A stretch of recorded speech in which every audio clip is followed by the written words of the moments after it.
Are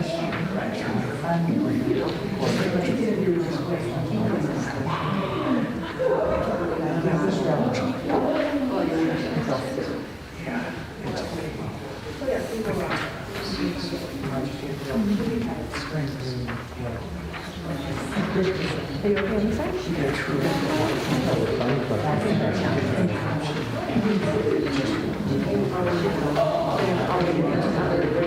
No Nancy tonight? Nancy just got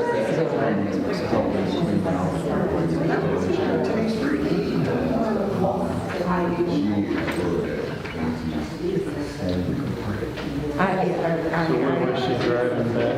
Understand. Oh, that's a long time. No, I understand that. That's exhausting. Why you didn't welcome further forward? So that if you did, I'm sure you can. So you're welcome to.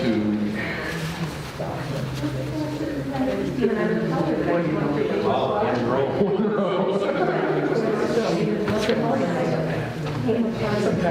Just for that, I'm going to sit on it. Oh, there you go. Knock yourself out, Joe. Did you get your stickers? Oh, good. You knew that I thought we said that. Yeah.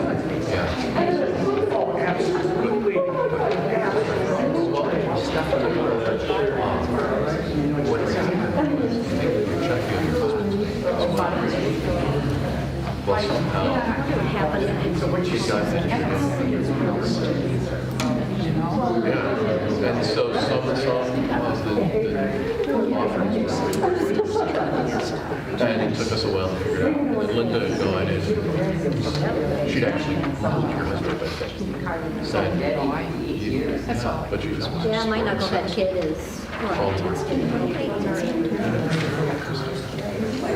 Yeah. I'm very considerate of because yeah. I grew up in the United States. And I actually did my in Columbus, Ohio. Yeah, so that was an interesting thing too. Yeah.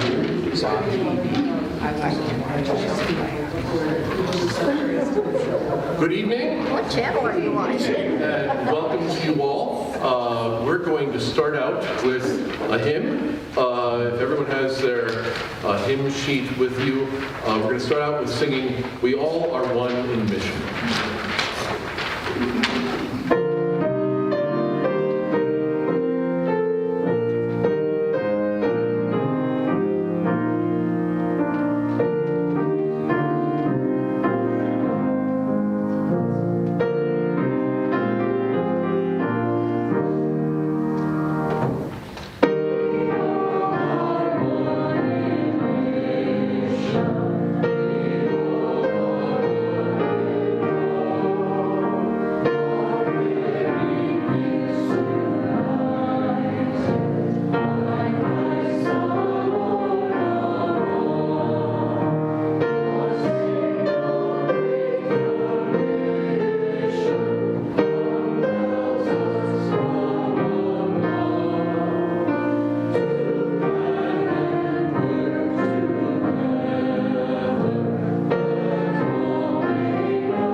Well, welcome to you all this evening. I'm glad that I could be here this week. I wasn't able to be here last week because I wasn't feeling well, but I know I watched last week's lecture on our YouTube channel, and Carla Tennis, who spoke from Porchlight, and that was just wonderful. And then this past weekend, I got to talk to Jocelyn on the phone, and I'm very much looking forward to this evening. When we were talking about doing this with the council, and then we started bouncing names around as to who we would be inviting, somebody mentioned Jocelyn, and all of a sudden it seemed like half the council erupted and said, yeah, that'd be great. And I felt like I should know who Jocelyn was. There is, and I had no idea. But we're very glad that she's with us tonight. I have to look this up because I keep forgetting. But Jocelyn is a positive behavior and intervention support coach for the Madison schools. Exactly what a positive behavior and intervention support coach is, I'm not entirely sure, but I think Jocelyn will give us a clue as to that. And just this morning at the Bible study, Varellen was telling me that Spencer Pownell was saying at a recent meeting what a great job Jocelyn did at East earlier this year. I don't know if you remember Spencer or know him, but he's one of your students. And apparently he was very impressed. They're like 1,700 kids. He's about this tall, kind of curly hair. Yeah. Sings bass. Okay. I think tonight he's probably rehearsing for SpongeBob SquarePants or something.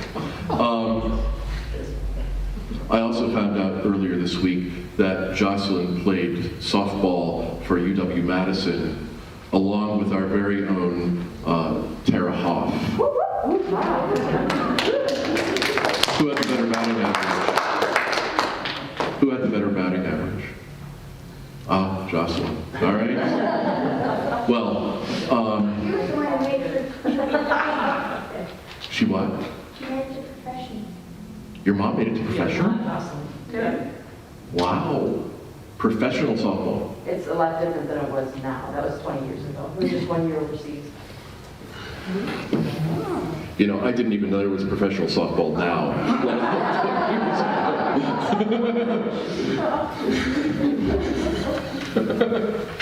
Well, congratulations.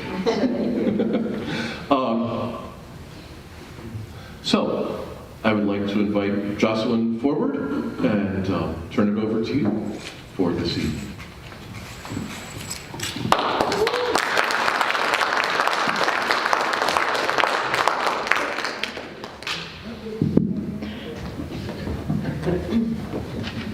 Gosh, I hate that stuff. So he had asked me to send, so I'm Jocelyn. He had asked me to send like a little blurby about myself, and then he sent me the thing he shared with you all. And I was like, see, that's good. You did a great job. You don't need that from me anymore. I don't have to send you anything. So exactly what do I do at the high school? What I want to do for you first is model what I might do with students, and I will model with what I might do with staff. And there's not a what if. I do this with staff. And so one of the things I believe in as a positive behavior intervention support coach is that all students should and need to be greeted on a daily basis. A lot of our students could go an entire day without this practice where they may never hear their name. They walk into a class, they leave the class, and their name is never said. So one of the things I coach teachers on and spend a great deal of time on is acknowledging and noticing your kids. And that begins with the greeting. And so in the land of COVID, what I'm going to ask you to do is you are sitting near humans. They're very near you right now. You want to make sure that you turn towards them and using a COVID-safe greeting. Pastor Rob, if I could model with you, come on up. The other thing I believe with students is you should always model. In high school, we tell kids to do something, and then they don't do the thing, and then we stare and go, why didn't you do the thing? And they're like, because I don't know how to do the thing, and I'm a high schooler, so I'm not going to do it because I don't want to embarrass myself. So I always model too. So this is another thing I do with teachers. So if I've asked us to greet each other, and I do all that explaining and I tell you to do it, well, you're going to sit there and do nothing, maybe some will do it. So right here, I'm going to show you what this looks like. So we're going to use your name, or my name. So if you get stuck on a name, just say it. What was your name? Jocelyn. Oh, Okay. Jocelyn. So we're going to greet, we're going to do a COVID-safe greeting, and we're going to use names. Those are two things we're going to work on. So, this is what it looks like. Hey, Rob. Hey, Jocelyn. Let's do all more. Boom. Okay. Name, COVID-safe greeting. To those around you, if I did a quick analysis, that appears that each one of you should be able to greet at least 3 humans. It's my very scientific analysis. So go ahead, greet 3 humans, name, COVID-safe greeting, go.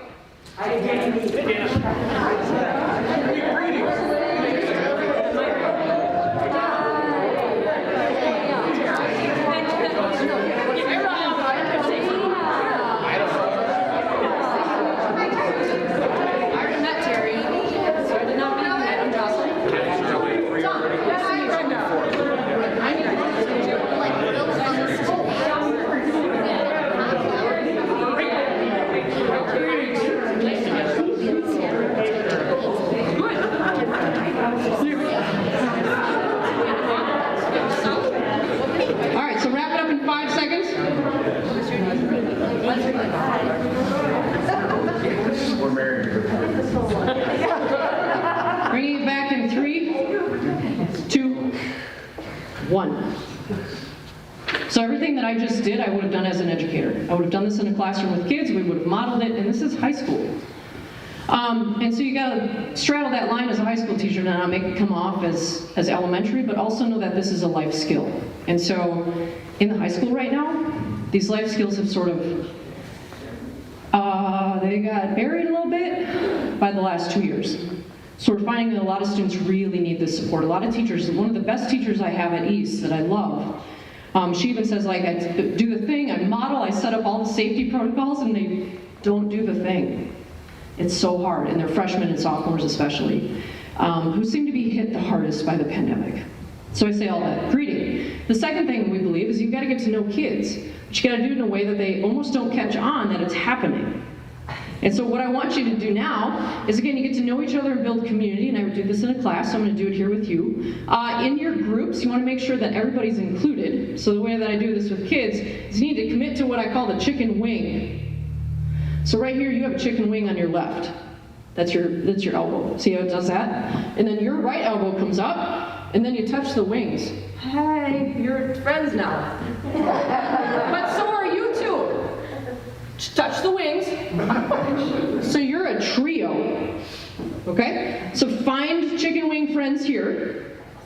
Okay, second row, find the wings. Invite Brenda over. Commit to the wing. So if you want to make a group of 4, that would be perfect. And I'm going to force you in a group of 4 here. Group of 3? Group of 3. Okay.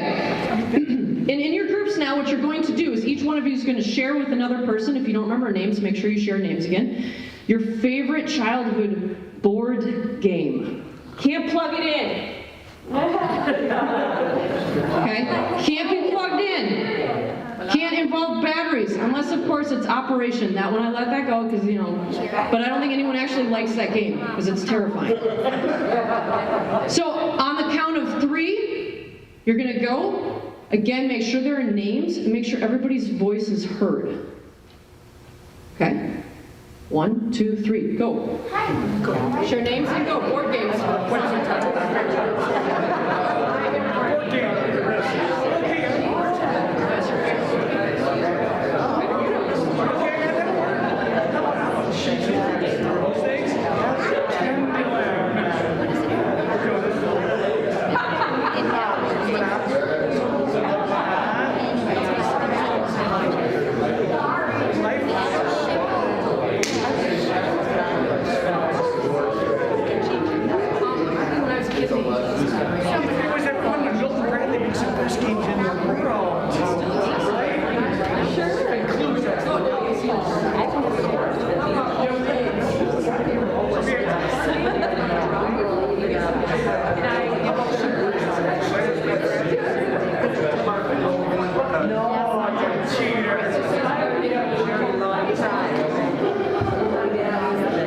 Show of fingers for how many people still need to share. 1, 2, or 3?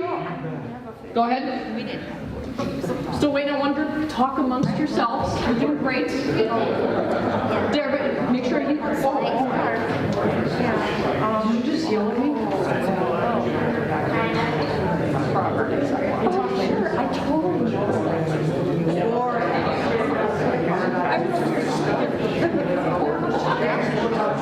Are we good in the back? Okay. All right, voices off in 3, 2, 1. Show of hands. Raise your hand. Let's go no more than 3 people. Share your favorite board game. Share it with the group. Who wants to share it? Raise your hand. Yes, Severin. Monopoly. Outstanding. Turn around in the congregation, and if you know their name, say it, but if not, just go ahead and point to the next person with their hand raised. Go. Who else? What? Terry. Scrabble. Is it Taryn? Terry. Okay, Taryn. Call in the next human. We get the volunteers. Risk. And then the last one? Shoots and ladders. So that's an example of what I might do in a classroom. And again, once the kids learn, the greeting takes moments, the share takes moments. I don't lose a lot of instructional time. My area of focus when I was a teacher was social studies. And so, of course, social studies teachers, a lot of times we go into it because we love content. It's our favorite thing on earth. So we never want to lose that. You know, I don't want to miss out on that thing. But this builds in that structure that kids need to feel safe, seen, loved, and heard, that I believe is necessary in school. So when I say I'm a positive behavior intervention support coach, it's a lot of words for. I coach teachers on making sure the classroom is an engaging, safe place where kids can find rigor and high expectations in the content. They're in school, they're there to learn, but they can't learn if their basic needs aren't met. So a lot of the trainings I do involve that kind of stuff too. Every single one of you walked in through that door this morning and you had 5 needs, and they're not negotiable. You need to feel competent, to feel autonomous, build relationships, have fun, and feel safe. You were born with those needs, and they never change. And with high school students, if you don't meet those needs, they find careful and clever ways to have those needs met. They often don't align with what I as an educator want them to do. Prior to cell phones, I would often say it was something like, getting the pencils to stick in the ceiling. I don't get how you do that. Were you able to do that? That's the tall ceiling, Terry. But you could, it's the right ceiling. See, now you're thinking about doing that. That's all you want to do. But you won't. Listen, it's not my congregation. But We'll do it Sunday during our sermon. yes, if your needs aren't being met, you'd be like, that person on Wednesday said this was fine. But that's the point. If kids are just being lectured at and the space isn't safe, they're going to do what they need to do. I mean, that's what we all do. It's the same reason why in a meeting, if I've been talked at for an hour, I'm going to check my phone, I'm going to check the email, make sure Ukraine's still there, right? All these things. I've got to do it, and I will do it. And so kids will do the same thing. So you set up structures where you get to do the interactions, get to know one another, and I build it into my curriculum. So that's a careful, really quick way of illustrating what I do as a coach, as an educator for PBIS. So now that you know that, some of my other roles. Jocelyn, I'm starving, I have no food. Jocelyn, I didn't have a house last night. I didn't have a place to stay. Who can I talk to about that? Jocelyn, I think someone's going to beat someone else up at lunch. I have the name of this person. Could you go investigate this? So there's a lot of stuff I might do outside of coaching the teachers, getting into classrooms, and doing all of that. So that's kind of the quick and easy of what I do at East High School. The other thing I do is I support various student groups, and so one of the things that Pastor Rob had said is focusing and supporting our queer and trans students. We have a GSA. I always get it wrong because it's not what it was when I was a kid. I think Gender Sexuality Alliance is the GSA. When I was a kid, it was the Gay Straight Alliance, but it's now Gender Sexuality Alliance, I believe, is what it is. So I've gotten heavily involved in that group. Not because I'm queer, although that seems fitting, right? That would make sense. But honestly, because I'm really good at designing slides. That's kind of how I wandered into this. The students were really wanting staff to stop getting pronouns wrong. Stop using our dead names. You're just destroying our souls. And they're like, Jocelyn, we have this I heard you're queer. And I was like, yes. And we had these slides, and I was like, great, show them to me. And there was roughly 9,182 slides. And I was like, I think that's a lot. I don't think the staff are gonna listen. And they were also really like, don't do this. And that's fine. I want to say the same thing. Sometimes I want to say to people, don't do this. Like, it's maddening. But we had to structure it in a way that teachers could engage with it and learn, much the same way students would do. So I worked at length with the students on coordinating the slides and getting them into where they could present to staff. And so the GSA was able to come together and present to all of the staff on a Monday during professional development. Yes, Karen Orr. Jocelyn, Yes. what would be a dead name? Indeed. So I will get to that, and I will explain that. If I can remember what the 4 areas were that the students asked was, get our pronouns right every time, stop using our dead names. I knew I was going to miss the last 2. Create safe classrooms. I should know that one. And how to support students in conversations at home with families. So those are the 4 areas. We're going to get to pronouns in a sec, so let me skip ahead to dead names. My name is Jocelyn. When I was born, that was the name on my birth certificate, and that's what I was given. That's technically my dead name. If I was to transition and I wanted a new name, and I took a new name. So perhaps, I've actually thought about this, I think I'd go with Kelly, which is my middle name. I also really like Jocelyn, but if I was, I'd go with Kelly. And that means then every time Tara says Jocelyn, she's using my dead name, and I don't want that. The problem with the dead name is that it's everywhere. So for our students who are choosing a new name and wanting a new life and living a new life and being who they are, it's so hard to escape that. As an example, a student I work with right now who's really struggling, their dead name, they can't even open their email or their Chromebook because that's the name that's right there. But the family doesn't know at home, the family can't know because they'll kick this child out. And so this child is trying to become who they are, but they can't. There's so many roadblocks in the way. So, that's an example of a dead name. Does that help answer? You did think you were. Are there any other questions surrounding a dead name? Pronouns. Here we go. So because I am who I am, you're going to get to go back to your chicken wing groups. Show me what those look like. Go ahead. Let me see them. Okay? Within these groups, you're going to get a volunteer. And it's called story time. And I just made this up on the car ride over here. Which is, it's really hard for me to do presentations if I've at least been in this space, but if I haven't seen the humans and I don't know what the energy's like, I like to see it. So when I was here, I came up with this idea, and while you all were singing, I finalized it. So how this works, it's called story time. One of you in the group is going to volunteer to tell a story about someone in their life. Brother, sister, aunt, uncle, doesn't matter. Someone that you really like and you've got this great story. But you can't tell the story using pronouns.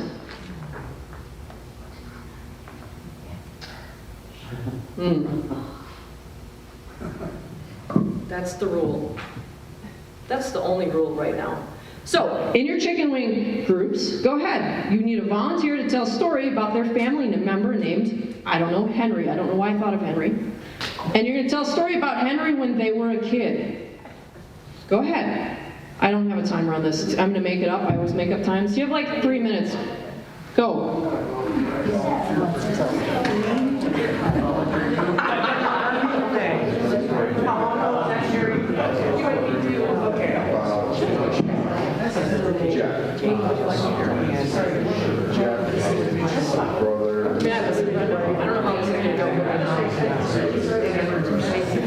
Someone in your life? When Jeff was young, Jeff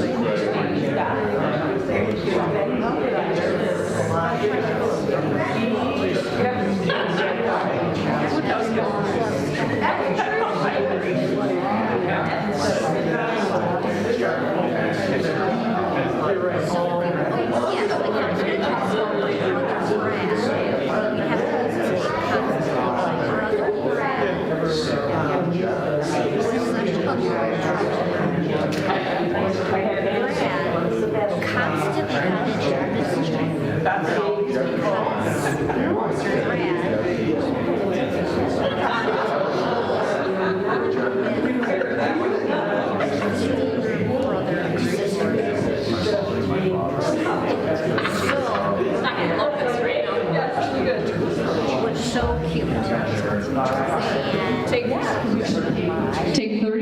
seconds to wrap up your story. Finish it up, no pronouns, go ahead. Yes.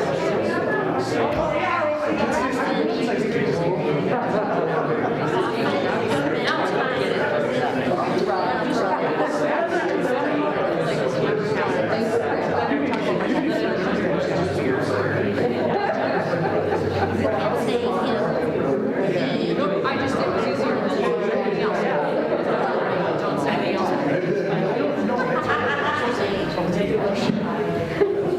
else. All right, we'll bring it back together in 3, 2, 1. Okay. What would you like to share about that experience? I'll know you want to share because you'll do this. Yes, go ahead. Well, he was giving it, that's it right there. Yeah, do no pronouns in sharing your story. Go ahead. That was like very difficult. And we stopped him several times. No, twice.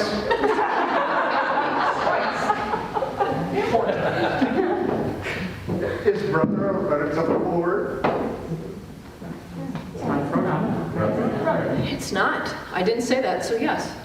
We would have. The exercise was really more important about pronouns, so yes. Chris had a hard time telling Patricia, Kathy, and Amy about Brother Mike.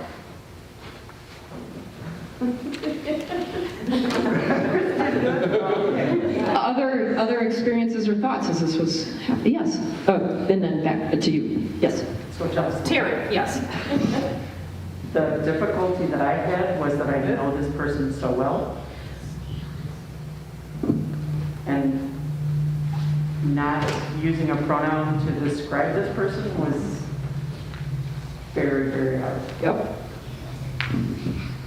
Jocelyn, I found out that I had to think ahead because I would automatically use a pronoun instead of the person's name. Yes. And I sounded like I stuttered, and I don't really stutter. Yeah. I don't think. No. Yes, Nate. Jocelyn, as a middle school teacher, I do this a lot with saying names and trying to be respectful of kids' pronouns and using correct pronouns.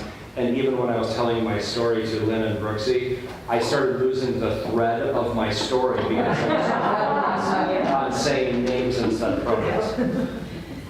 So obviously this is not entirely an exercise in the reality, but it's really close. It's really close as we work through, for me, 44 years of living in a world that is about male and female.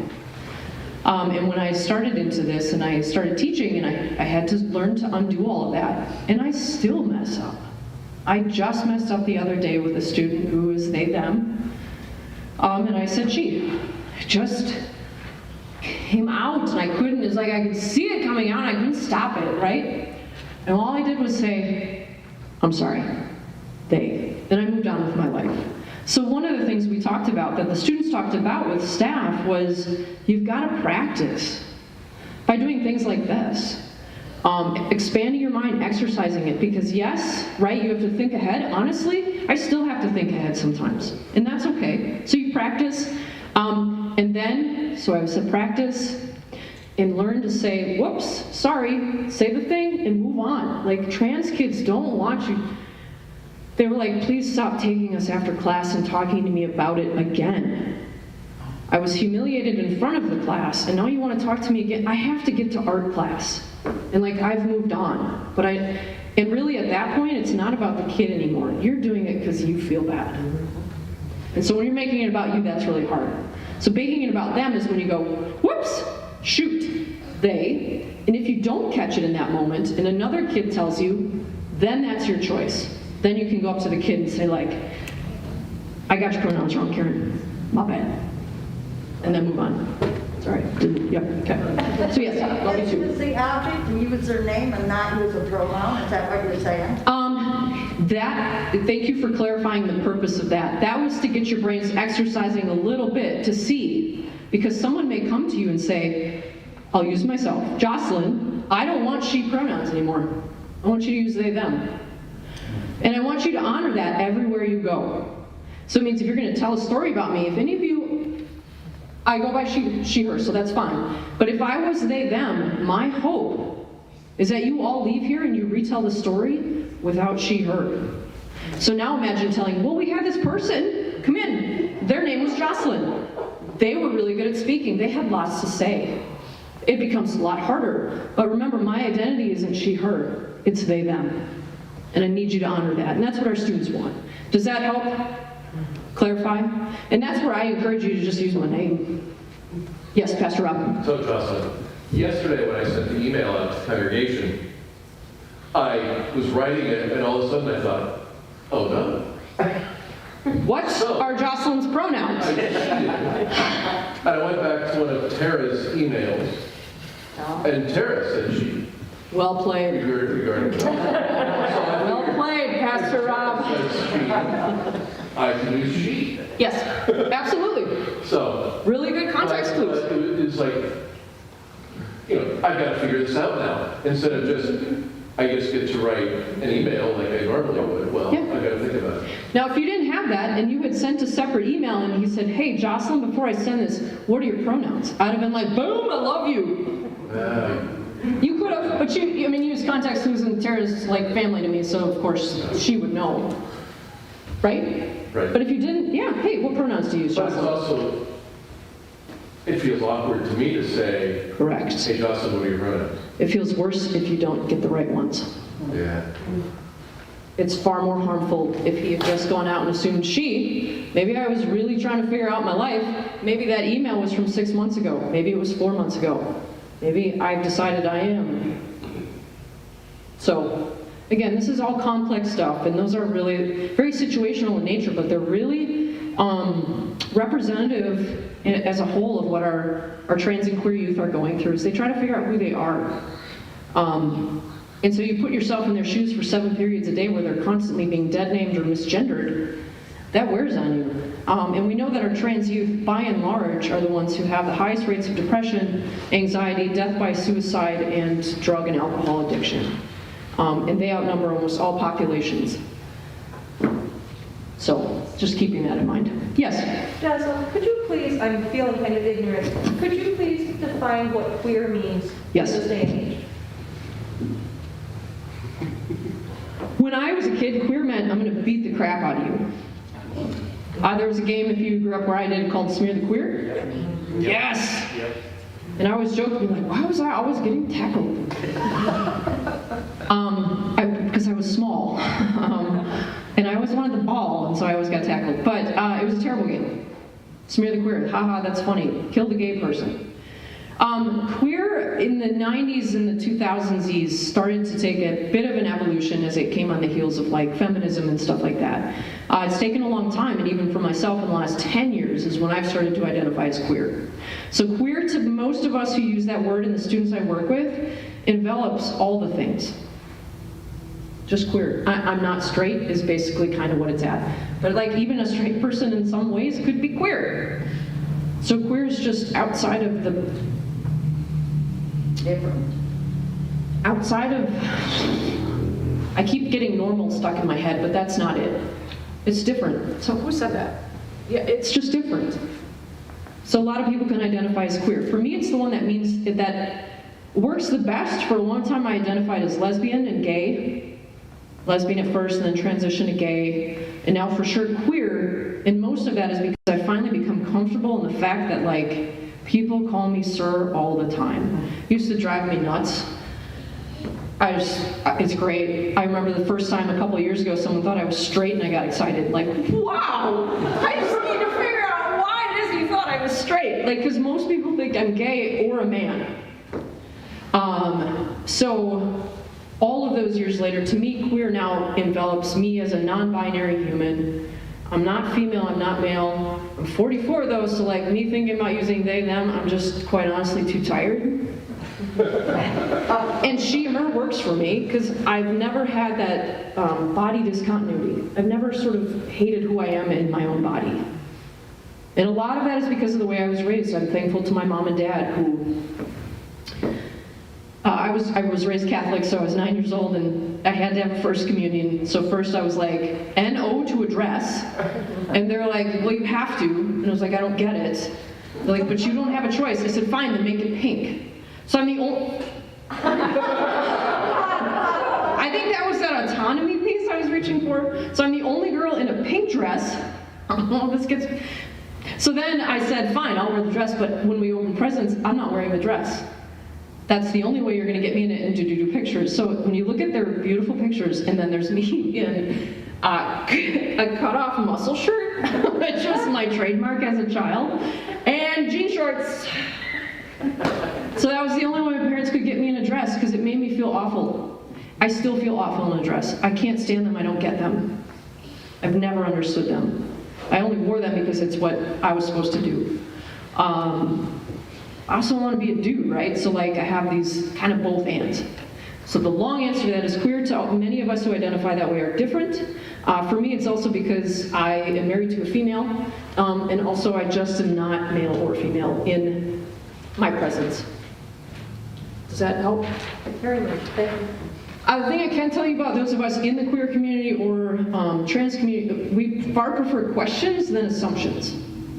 Assuming will always get you in trouble, and you're probably wrong. So that's why I invite any questions that come up. So Pastor Rob had said, talk about East, did a little bit about my job. I talked about the GSA, the pronouns, a little bit about my growing up. The one aspect I've left off is not related to gay, straight, or GSA, or queer. Would be about the East High School as it exists today. So I know how many of you are alum? A fair number of you. This is lovely. So I just wanted to talk about, because I know there was another article in the paper today about a fight over at Demetral. So I also wanted to give you a little bit of context of East High School as it is today. So that's sort of my last piece. But just sort of being around with the queer stuff here. Chicken wing friends. Hi. Okay. With them, because one of the things I always tell teachers with students is this. They're going to trust their peers before you all the time. So you create safety by allowing them to talk to each other, because they're going to ask a question of each other that they're never going to, one, ask in front of the class, and two, ask you. So let them, give them space to make sense of what they just heard. So with your chicken wing friends right now, talk about one thing you're kind of taking away, and maybe a question you still have that's kicking around in your brain. In order to do that, you're going to have to go around so everybody's voice is heard. So as an example, the three of them up here, you decide who's going to go first. Pastor Rob would say, the first thing I'm going to take away from this is this, and this is kind of something I'm wondering about. And then when he's done, he'll pass it on. What questions do you have? Yes? How come your parents haven't showed Brenda and I that picture? I have it at home, I'll find it. I was going to say, we have seen, I've seen a lot of pictures. So like muscle cut off shirt. Yeah, we in the jeans. I'll find it. I want the pink dress. That pink dress, I don't. Oh, no, they want the cut. Okay. So anyways, they're distracting. Back to one thing you're taking away and something that's lingering still. How can we best support East Youth a step removed? Let's get to that after you wrap up the queer stuff. Then we'll move into the East stuff. Yeah, so as a group, talk to your friends. You all trust each other more than you trust me, so I don't expect you're going to put out these great questions, but you might put it out with each other and feel safe then in putting it out to me. And then we'll move into East. Go ahead. Some you're taking away? And any lingering questions? Exactly. I had that same discussion this weekend with friends at the queer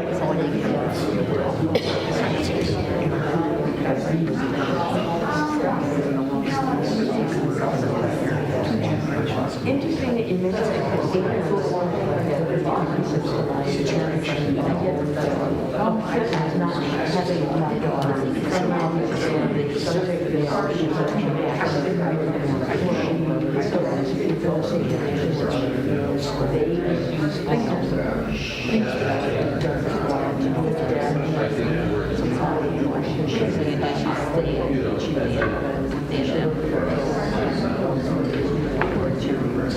but she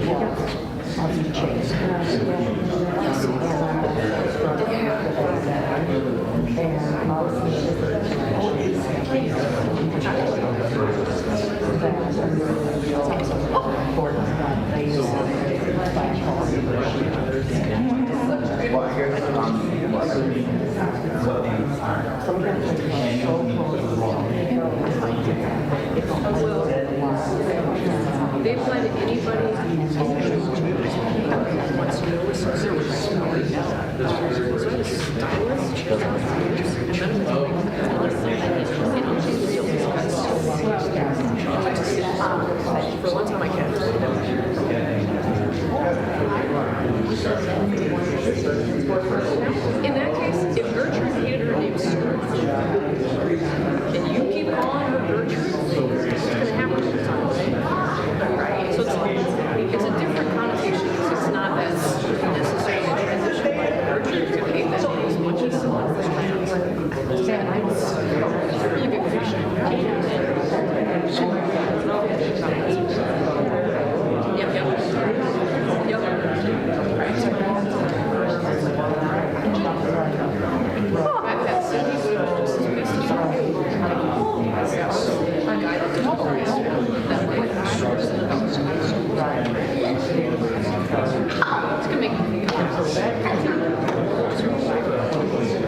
Has everyone had a chance to share?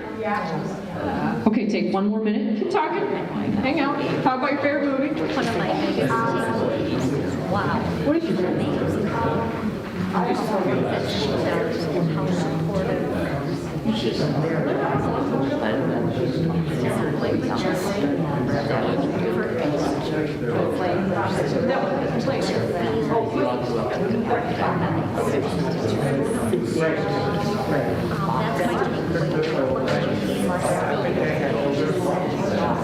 for every it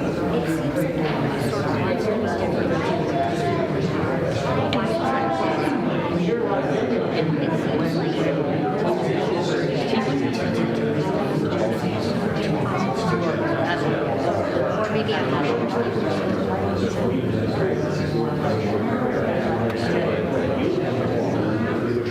kick out.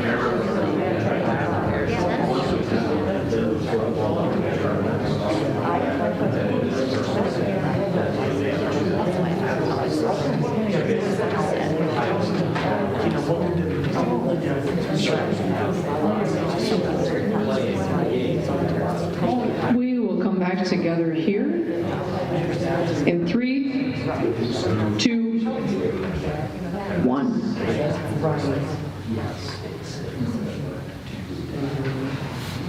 So maybe want to share what they themselves talked about, not the group. So you're not going to, Pastor Rob's not going to share one of the other thoughts unless he's asked permission. But raise your hand if you want to share with the larger group something you're taking away or a question you still have. And go ahead and raise your hand. Yeah. How to support a young person who has told us that she's bisexual and knows that the other part of her family will never accept her that way. And we don't care. We just want her to be happy. We want her to love who she loves.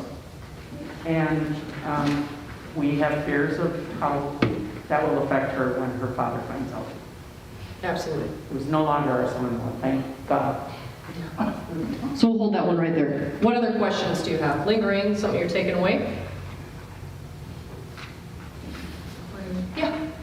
I just have to say, I think I'm probably the oldest one in this room. They're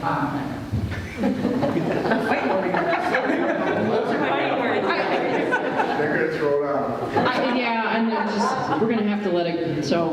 So anyway, well, I'm 83 years old, and Jane is 84.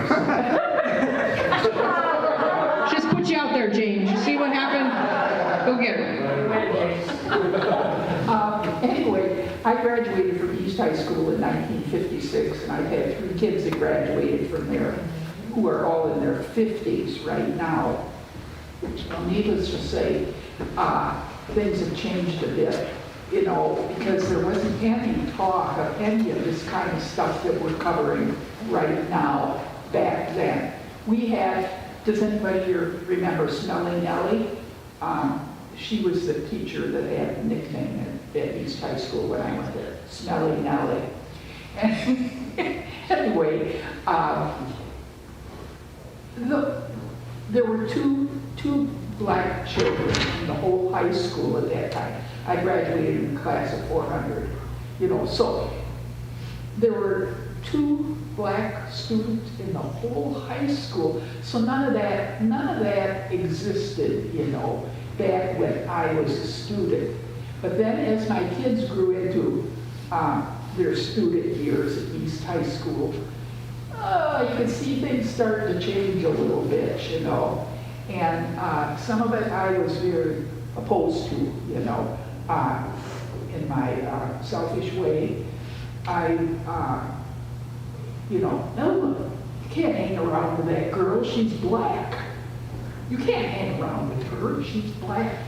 You got to get rid of her, That kind of stuff went on. Well, then, before the last one graduated from high school, which was in, I don't know when, but a long time ago, and things were changing, and we were all discovering that, well, these people aren't quite so bad, but it's, and now another generation later, it's even more like what you're talking about, you know. And so I have a hard time putting this all together in my head, you know, and I want to accept, you know, everything, the way you're talking about. But it's hard for me. It's hard for me because it's so different from when I grew up. So I appreciate what you're telling us here tonight, because even though I'm 83 years old, it helps me, and it helps when I hear about all this stuff going on in high schools nowadays. You know, one day at Bible study, when East had a big blow up over there, and I said, what's the matter with those kids at East High School anyway? You know, why are they doing this? You know, that's not the way it was when I was in high school. And remember that, guys, when I said that at Bible study one day?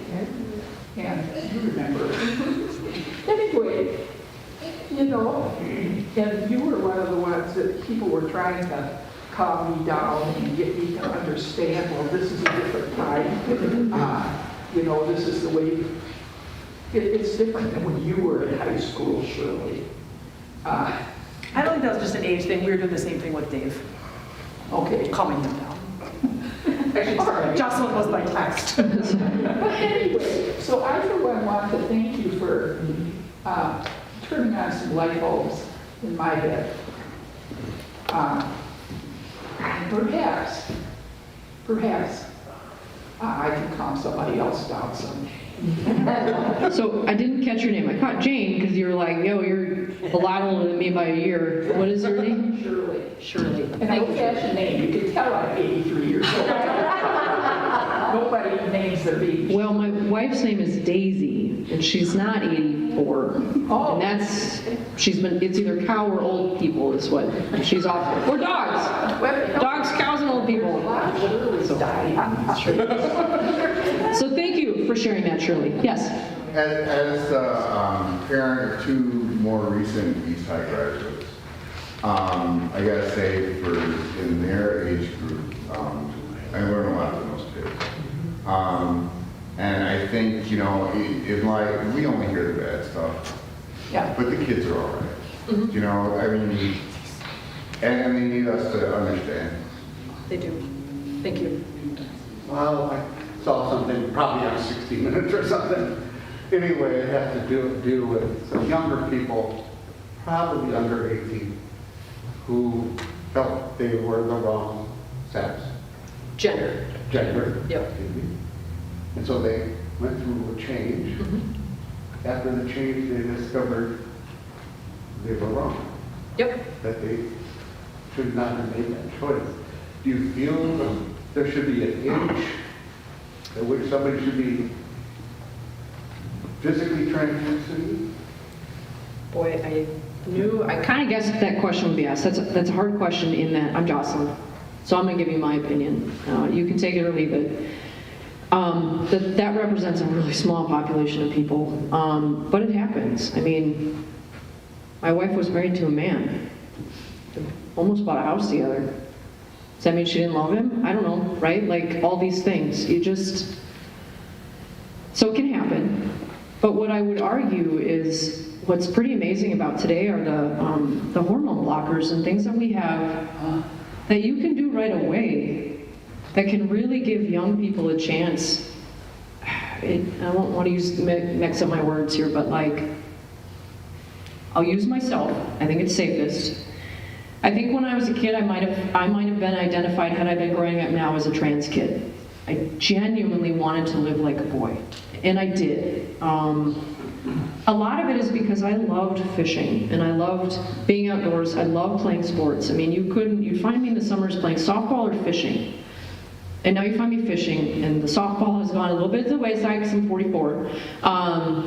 And people would often just assume I'm a boy, and they would often assume my dad had two sons. So I say all that because I think I get identified now And it's possible I could have gone through and had the blockers and come out on the other side of that and thought, I'm actually okay with being a girl. It could happen. But I also might have found some happiness in some of the sadnesses I have faced as a 44-year-old woman. Maybe those would be gone too. Because there's still moments where I think, maybe there's a part of me that might have been happier as a man. But I'll never know. So I say that again with blockers. I think that the worst case scenario is for a kid who never has a chance, and I'm going to use this other kid that I often talk to. Family doesn't know all these things.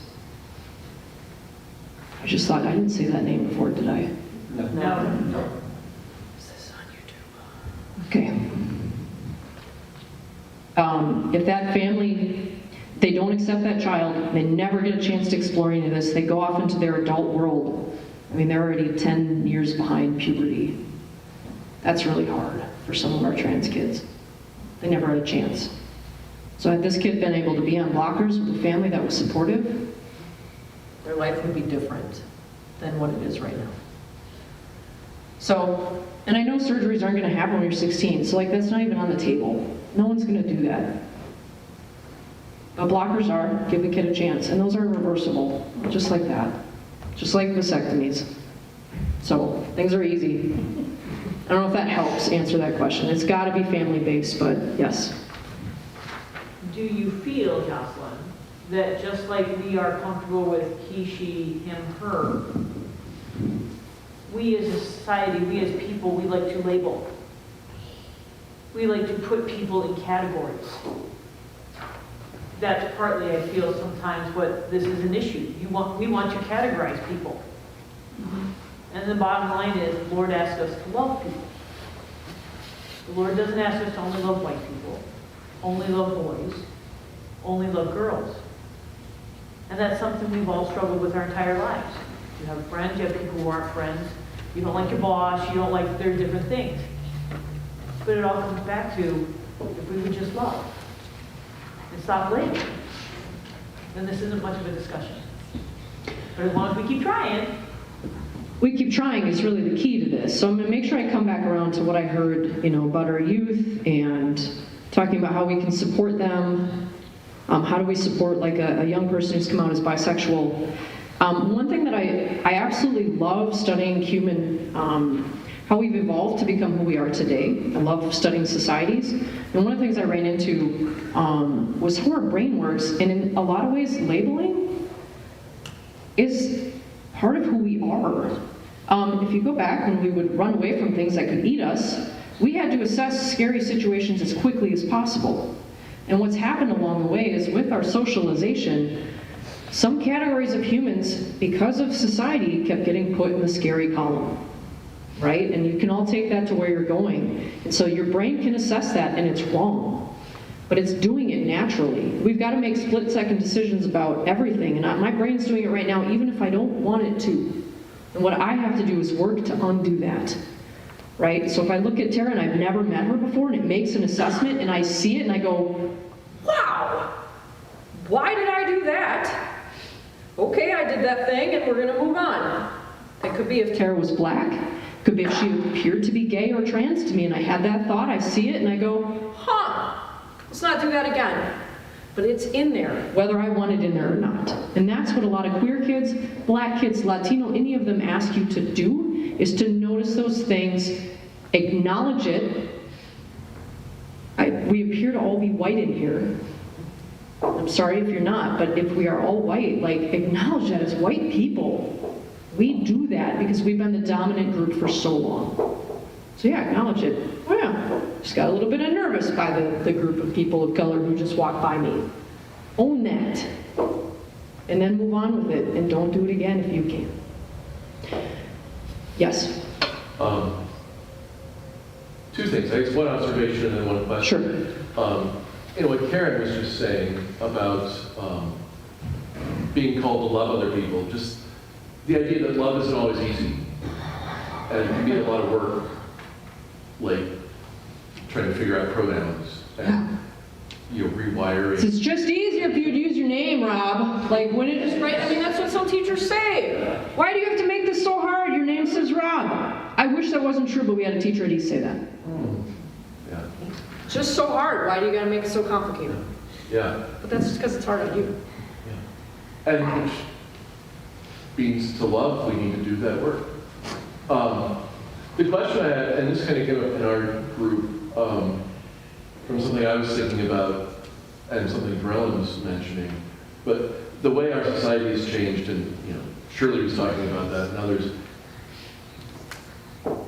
When I was growing up, when I was in high school in the 80s, nobody ever thought about or asked, how do I identify? I don't think I would have understood the question.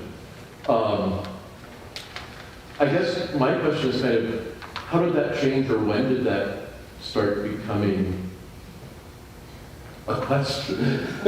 A question. When did how someone identifies, when did that come about? Was it the last 10 years or 20 years or? I looked over at Tara because I would argue in my very qualitative study of our friendship since the 90s. I think it came in the 90s.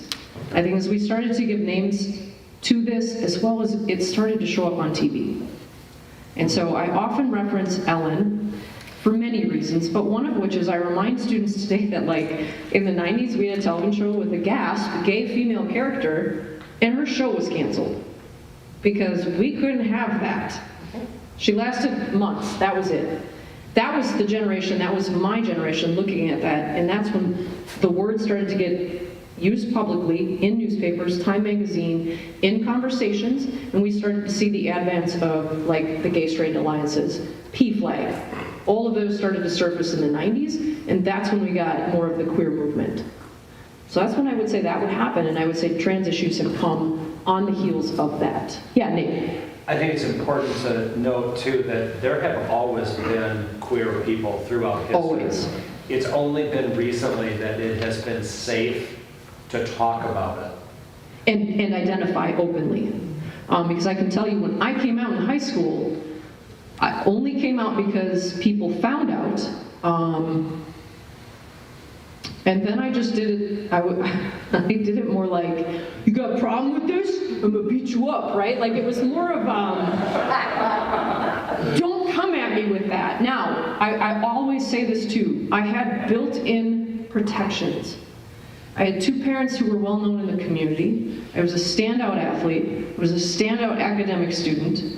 On the surface, I look like how my crack together, right? Those are all protective measures and forces for queer kids. Take any of those away, I would have been lost. I always had those to stand on and to get me through so I could go to college and try to figure out who the hell I was.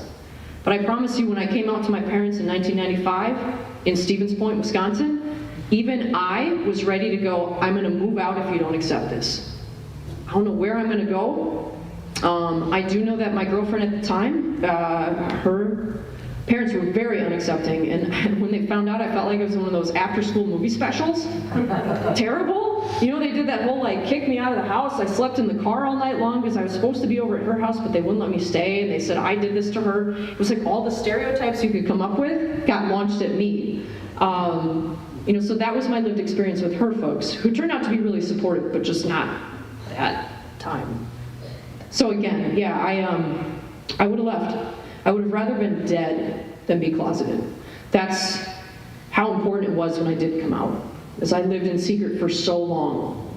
And honestly, the church has only recently been a place I could re-enter, because the church has never been safe for me, ever. So my brother was married, and I had my first kid. I birthed. My wife could not get pregnant, so I had the children, which was awful, and I'd never do again. Right, Tara? Or the pregnancy? So wait, which part? The children, are they the awful? No, they're wonderful. It was the being pregnant. I was like, is this what it feels like to be a woman? I don't like it. It was terrible. You can't lift things. You're all weak and weird. It was very interesting. I totally digressed, and that's all on the YouTube channel. Now it's great. Where was I going with my story? Your brother getting married. 2007. That was the first time I'd set foot in a church, and I nearly had a panic attack. It just wasn't a safe place. So, You also were very pregnant and in a dress. I would like Indeed. everybody to understand. I was in a dress. That's how much I love my brother. But I figured I was pregnant. If any time I could act in a dress like a woman, I would do it when I was pregnant. Oddly enough, I still got asked to leave a women's bathroom once while I was 9 months pregnant. And this little girl's like, "Mommy, why is there a boy in here? He needs to go." And I was drying my hands and I turned around and I was like, "What?" I'm about to burst. God, it even happens when I'm pregnant. Like, it was just maddening, you know? So that's been really my lived experience. I appreciate the question, and absolutely, Nate. Gay humans have been around forever, whether we want or not. Addressing youth for today. Even I struggle sometimes with some of the things that I work with gay youth, with queer youth, because a part of me wants to go right back to, I was queer in the 90s. No one asked me what my pronouns were, right? Like, I do that thing in my head. But then I pause and go, what if they had? Gosh, what if they had? My life would have been easier. And maybe I wouldn't have wanted to kill myself. Because that was also my other thing. There were times where it was like, I'd rather be dead than gay. Why? Because I saw how they were treated. I saw what it was talked about. I had a gym teacher who was clearly queer, and I had another gym teacher who she was clearly straight. Why? Because she was married to a man and had a child. She, the queer one, was not allowed to hand out towels. When they used to make us shower, which thank goodness we got rid of that, right? And they'd funnel you in like cattle and hand out a towel. How many of you, I had to do this, it was terrible. They wouldn't let her hand out towels. And we all knew why. So why would a queer kid of 12, 13 years old looking around, and I had a successful life, and so I thought, right? I'm gonna be a professional softball player someday, right? I'm so smart, but I'm gay. Shoot. I don't know if I can do this, that kind of stuff. So what if they had asked me my pronouns? What if they had asked me how I identified? When I was suicidal at the worst, I got sent to a psychiatrist in Wausau, Wisconsin. So I had to get in a car with my mother for a half an hour. It was bad. She's silent the whole way, right? And I get taken because I'm having a hard time mentally. I'm having a hard time mentally because I'm gay, and no one knows. And I'm in love with my best friend, who happens to be a member of a church. And the church says we're all going to hell. Except guess what? I'm in love with my best friend. So yeah, I wanted to die. So what's my problem? I'm losing my mind because I'm queer and I can't tell anybody. And when the psychiatrist finally was like, "Are you gay?" I was like, "You're not the one I want to ask me this." I said no. And that was the end of that. I didn't want him to ask me. I wanted someone who loved me and cared about me to ask me. So when I get hard on the youth of today, I think of all the things that they're asking for, and I think if I'd had that, I'd have been better. So ask away, right? That's kind of where my mind goes. And that goes for all groups of kids, regardless of race, gender, sexuality.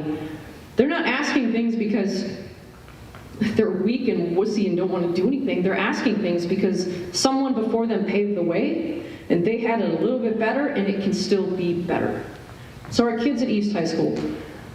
Yeah, there was a melee today. It's in the paper, so I'm not revealing anything that's not true. There was a group of kids over in Demetrol. Got into a fight. Kids like to film. It's all over the social media. Reporters pick it up because apparently that's what reporters do. They like to scour the interwebs looking for the kid fights so that they can report on them and set stories about how awful our schools are. It's a small group of kids, and I don't say that because I want to excuse them, but it is a small group of kids. And the rest of the time, I stand in the forum and I watch your kid eat lunch, Brenda. Munching on a sandwich. And I'm wearing the earpiece and it says there's a fight at Demetrol, and I look over at Grant and he's munching on a sandwich, and I look all around the room and everybody's just eating in the forum. Just hanging out. No big deal. Some girls over there sitting together, snuggling. There's a group of kids over there, and then there's Grant eating a sandwich. And then I think there's a fight at Demetrol with 20 or 30 kids, and there's 1,700 in this building eating sandwiches. That's a lot of kids. It's a big school. Lots of places to hide. So when I think about that, I also remind people that back when I was in school and before back when I was in school, what happened to the kids that got in fights? They got bounced out of school. They had nothing. They were just kicked out. So why do you think it was better? Because we just kicked all the kids out. We don't kick kids out anymore, so of course. Where they belong in school. But we don't have all the best answers for that yet. So it's really easy to say, well, when I was in school, again, we just kick kids out. We could expel them. Oh, you swore at a teacher, you're done. You're not coming to school? Fine, don't come to school. But that's not what we do anymore. So yeah, we're gonna have a lot more kids in school doing behaviors that when you were a kid weren't allowed in school. I don't want those fights though, so this isn't me going, oh, we should just let these fights and these kids should wander the hallways. No, you wanna watch me lose my mind is put me in the hallways during class time. But we don't have the answers yet. These kids are hurting, they won't go to class. Why? They don't feel safe. Why? All right, you get this rabbit, this snowball.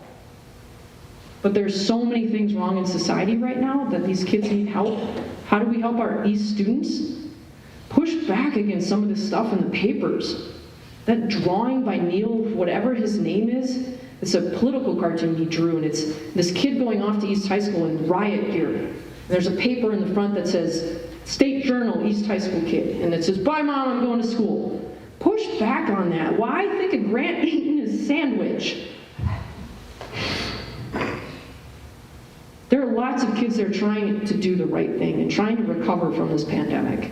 And there are kids still trying. Those fights are long, but they're trying to recover. So, how do we help our students who are identifying in whatever way? I didn't get back to that, but my goodness, love that kid, give them space, be open, get yourself a button. I know that seems trite, but I can tell you that even kids today look for the trans flag. They look for the button. They want to see that little sticker on your coffee cup, right? They want to see it. Because if you have that, you're probably safe. And I say probably because I'm still going to test the waters a little bit. Like Nate's got that little flag on his coffee cup. I'll come over there and just check it out a little bit and be like, bring up something, right? And see what Nate says about it. He says, oh yeah, I totally saw that movie. Ah, Nate is safe. So, support our kids for who they are, push back against the media a little bit. I know they've offered volunteer stuff at our high school. We aren't quite getting that rolling yet. But talk to kids and talk to people who have kids in the schools right now. Talk to me, talk to other people. That's what I would advise for helping our students. It's really the same kids as when we were kids. Just got more of them, and the kids who are struggling are with all the other kids too. And we're all there together. Can't bounce them out. Plus, those are usually my favorites. For real. Tara drove one of them to school the other day. She's like, he was so excited he needed to get to school, and then I checked his attendance, and I was like, he didn't go all morning. I'm like, I dropped him off at the front door. But he went all afternoon, so we're good. He's a really sweet kid. He's trying to figure it out. So, other questions? I always try to keep it within an hour because being talked at is really hard. So any other questions, comments, concerns?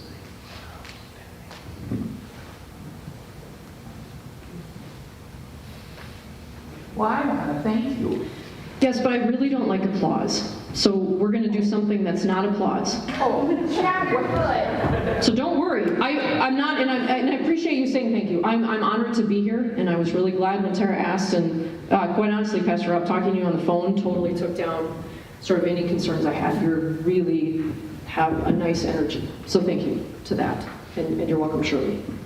When I went to high school, I graduated in 59. 59. And when we had, I don't remember which year our reunion was, but they were having the gay rights march out in California.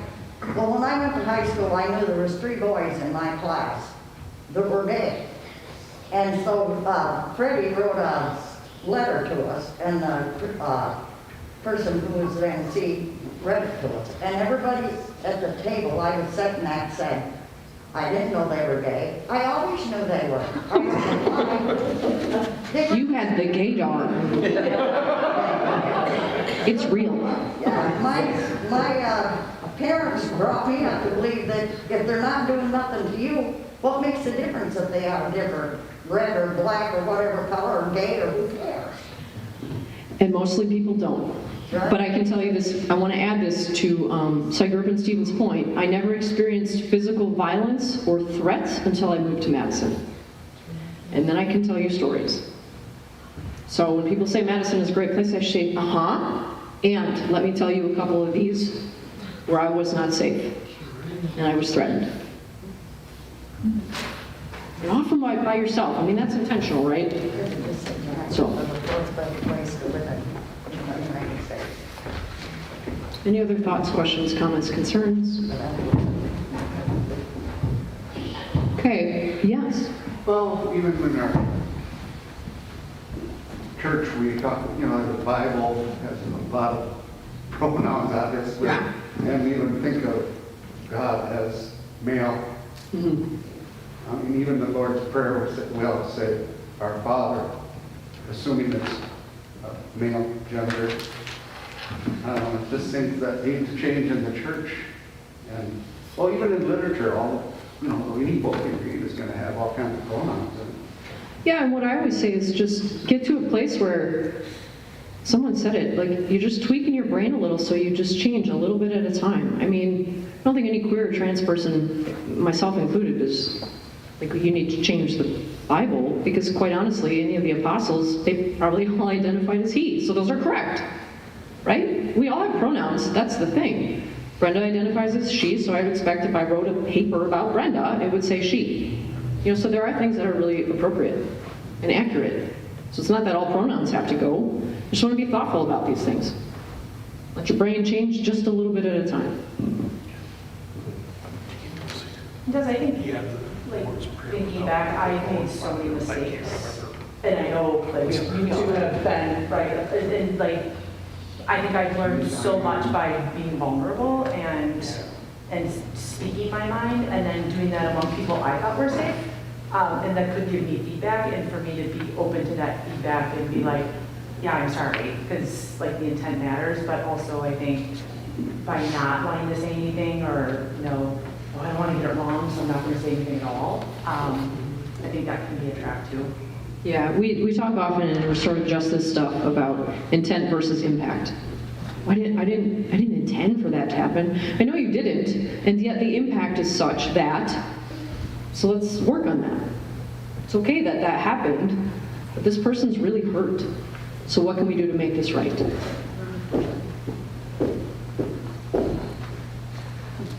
Okay. Yeah, I really don't like applause. And one of the things I say with teachers is that when you're applauding for kids, everybody loves Tara, so everybody's going to, woo! Even though Tara just gave the worst presentation on earth, right? And then Pastor Rob comes up, but nobody likes Pastor Rob. But his presentation was amazing, but everybody's like,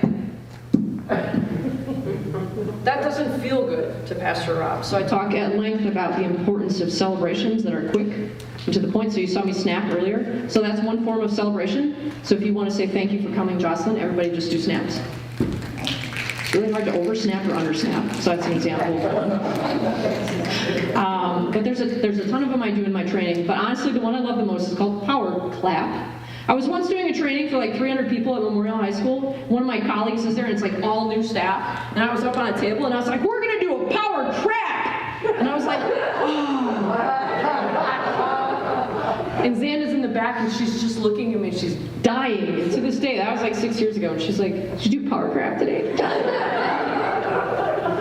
Power clap. So I'll go 1, 2, 3, and we all clap on 4. Do that? Okay. And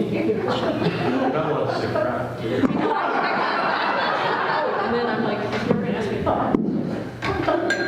So I appreciate you all being here tonight, and I hope you take something away that you can share with others and change the world. Yes? Oh, you're power clapping.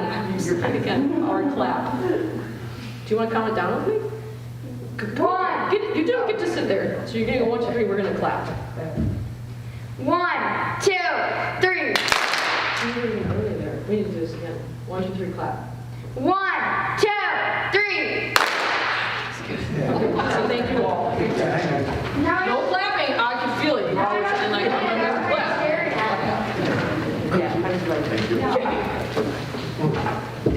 Well, thank you. Thank you very much, Jocelyn. And I don't think any of us felt like we were being talked at.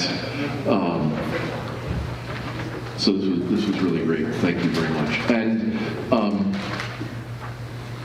this is something that I've said before to the folks here at Lakeview, but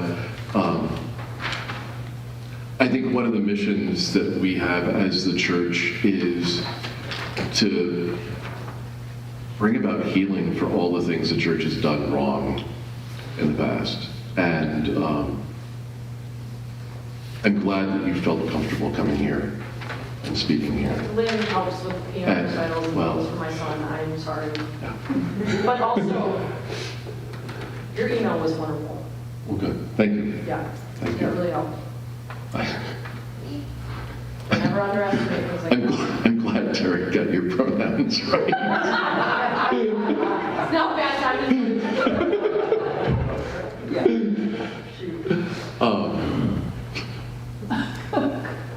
But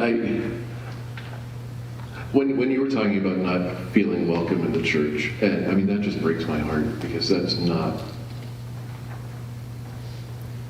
who we're called to be.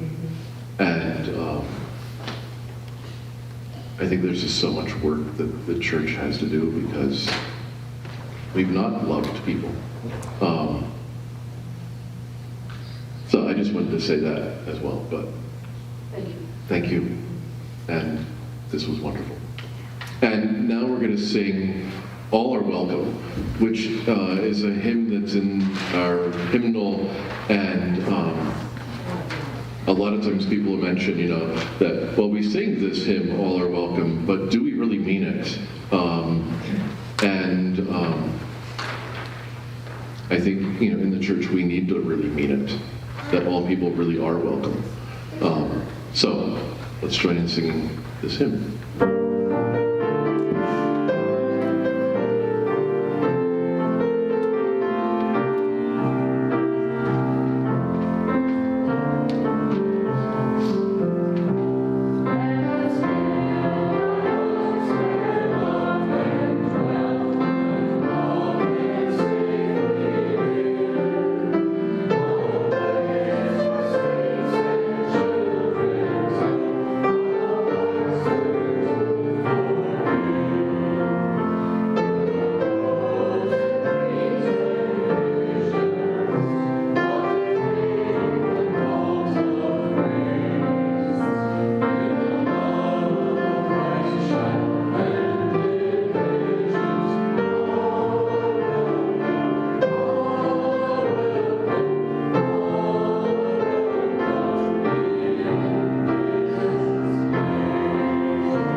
forgot to say was that last week we took a collection for Porch Light, and I think we collected about $200 to send to Porch Light, and we asked Jocelyn if she could recommend a place to make a donation to this week. She suggested Briar Patch Youth Services. They work with lots of youth. They have a program to work with trans youth, and so our offering tonight will go to that, and their offering plates at the doors. So They're one thank of the you. few places that specifically does outreach and safety for trans kids, queer youth who are not accepted in homes. So it's, yes, we have stuff, right, if you're not accepted at home, but specifically they really make sure that they're focusing on the needs of that group of kids. It's really unique. Thank you. Go in peace and serve the Lord. Thank you.